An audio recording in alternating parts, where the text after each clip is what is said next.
عارف مين اللي ما تضيعوش من ايدك ابدا؟ اللي انت ما تهونش عليه. ما تهونش عليه تنام وانت زعلان، او تخرج من البيت وانت غضبان، او ان انت تبقى قاعد لوحدك زعلان متضايق. اللي يجي يطبطب عليك ويهون عليك الدنيا ويقولك ما تقلقش هتعدي. كل واحد فينا عنده طاقة، ساعات الطاقة دي بتخلص. هتلاقي حد بيطبطب عليك ويقولك معلش انا جنبك، مهما يحصل الدنيا هتعدي وهتمشي، ما تخافش، انا في ظهرك وهفضل احبك، عشان انت قاعد جوه قلبي غصب عن الدنيا كلها، علشان قلبي ما فيهوش غيرك. ده اللي تمسك فيه. ولو الدنيا جمعتكو ما جمعتكوش دي حاجة تانية، لكن في وقت الزعل تلاقيه بيزعلك اكتر، وانت متضايق ومتقدر يقولك امشي بعيد عني انا مش ناقص وجع دماغ. ده ما بيحبش غير نفسه.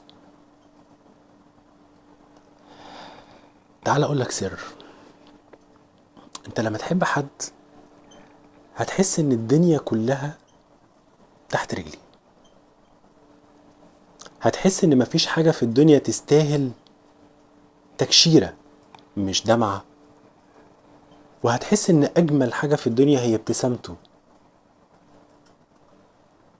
لما تحب حد بالمواصفات دي مش هيهون عليك ابدا، ولا هتبقى متضايق وانت بتعمل له اي حاجة في الدنيا.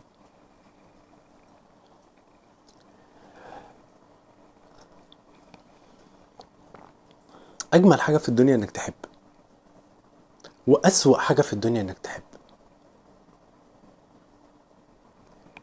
لما تيجي تحب حد اتأكد ان انت هتقدر تكمل حياتك معاه،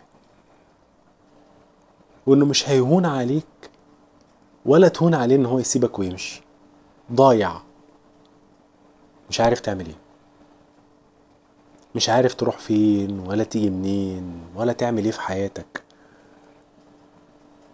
كل حاجة في حياتك هتبقى وقفت. وعلى فكرة، الحب والعشق حلال،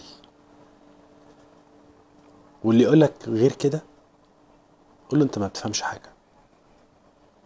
ده في حديث فيما معناه: من مات دون عشقه فهو شهيد. تعرف معنى كده ايه؟ معنى كده ان انت فجأة ممكن تتعلق بحد تعلق رهيب رهيب، تعلق فوق مستوى الادراك اللي انت فيه، تعلق ممكن يوديك ان انت تموت علشان هو بقى مش معاك، علشان هو مع حد تاني. لما تحب حد هتلاقي ان كل حاجة انت بتعملها علشان خاطره هو بس، وهو كل حاجة بيعملها علشان خاطرك انت بس، بدون قوانين، بدون قواعد، بدون اي تأييد. انتوا الاتنين بس في حياة بعض. تعرف معنى كده ايه؟ معنى كده ان انت صعب جدا تلاقي الشخص ده غير بعد فترة طويلة قوي من البحث. عشان كده دايما الناس اللي بتتجوز بدري بقول لهم ما تتجوزش، مستعجل على ايه؟ لسه الدنيا قدامك كبيرة جدا، وهتشوف وهتقابل.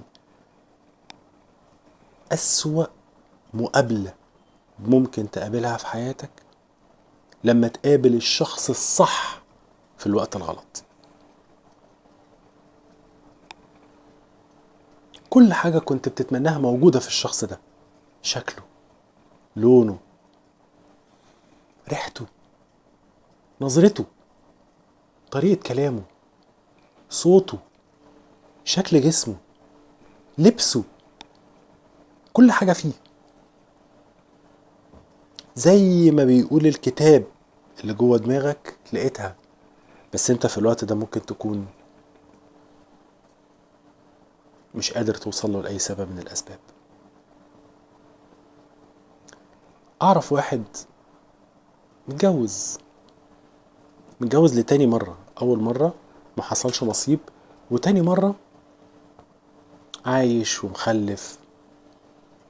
فجأة ظهرت قدامه البنت دي،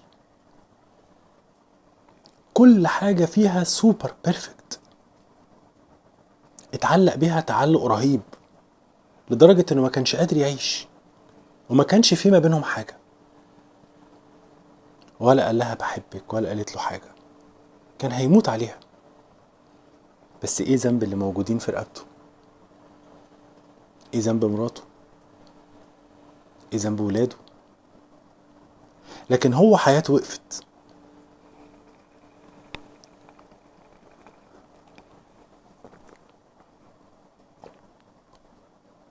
هتقولي دي غلطة مين؟ هقولك غلطته هو في الاول، استعجل.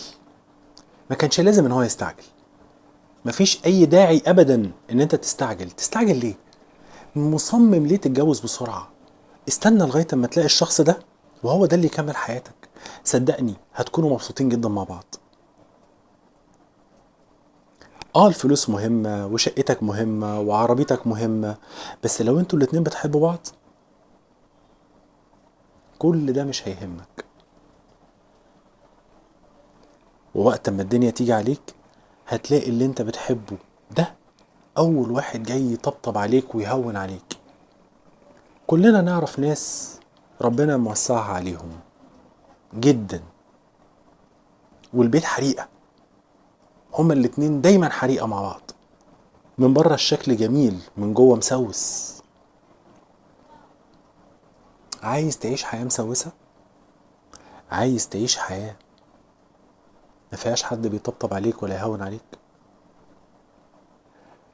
ويوم ما الحياة تضحك لك وتلاقي حد يطبطب عليك ويهون عليك، يتاخد منك ويغيب وما يبقاش موجود.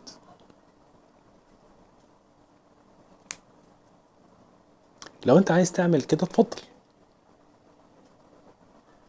بس صدقني لما تستنى شوية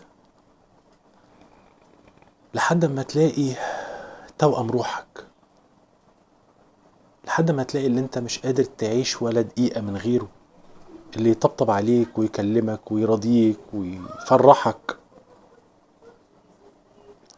هو ده بس اللي انت تكمل معاه.